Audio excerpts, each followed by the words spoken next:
সুপ্রিয় দর্শক, নিত্য পণ্য বাজারের পাশাপাশি পেঁয়াজের বাজার চরম দাম বেড়েছে। 2 দিনের ব্যবধানে 15 টাকা বাড়তির দিক রয়েছে পেঁয়াজের বাজার। প্রিয় দর্শক, হঠাৎ করে আমদানি কমতির দিক থাকার কারণেই কিন্তু পেঁয়াজের বাজার বেড়েছে। অপরদিকে রসুনের বাজার 2 থেকে 1 টাকা বাড়তির দিক রয়েছে, এবং কি এদিকে রয়েছে কুষ্টিয়ার স্টকের পেঁয়াজগুলো, যেগুলো স্টক পার্টি এখন হাটে ঘাটে দিয়ে বেড়াচ্ছে। প্রিয় দর্শক, এই কুষ্টিয়ার পেঁয়াজগুলো আজকের বাজারে 90 টাকা পর্যন্ত বেচা বিক্রি চলছে, একদমই বলে জানিয়েছেন ব্যবসায়ীরা। প্রিয় দর্শক, এই পেঁয়াজের বাজার আজকে বাড়তির দিক রয়েছে 5 টাকা, এমনকি গত বাজারে ছিল 10 টাকা বাড়তির দিকে, এমনকি সামনেও বাড়ার সম্ভাবনা খুবই বেশি।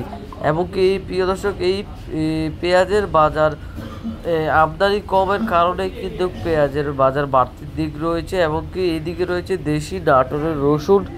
এই রসুনের কথা না বললেই চলে। প্রিয় দর্শক, রসুনের বাজারে 1-2 টাকা এটা কোনো বাড়তি বলে হচ্ছে না বলে জানিয়েছেন ব্যবসায়ী। প্রিয় দর্শক, রসুনের বাজার 100 টাকা থেকে শুরু করে 150 টাকার ভিতরে থাকা স্বাভাবিক বলে জানিয়েছেন ব্যবসায়ী।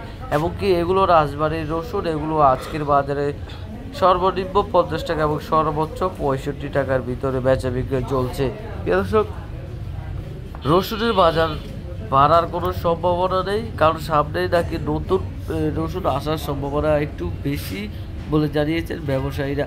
প্রিয় দর্শক, রসুনের বাজার চায়না রসুনের কারণে কিন্তু দেশি রসুনের বাজার চরম ধস। অপর দিকে রয়েছে আলু। প্রিয় দর্শক, আলুর বাজার কিছুদিন আগে ভালো থাকলেও হঠাৎ করে আবারও আলুর বাজার কমতির দিকে।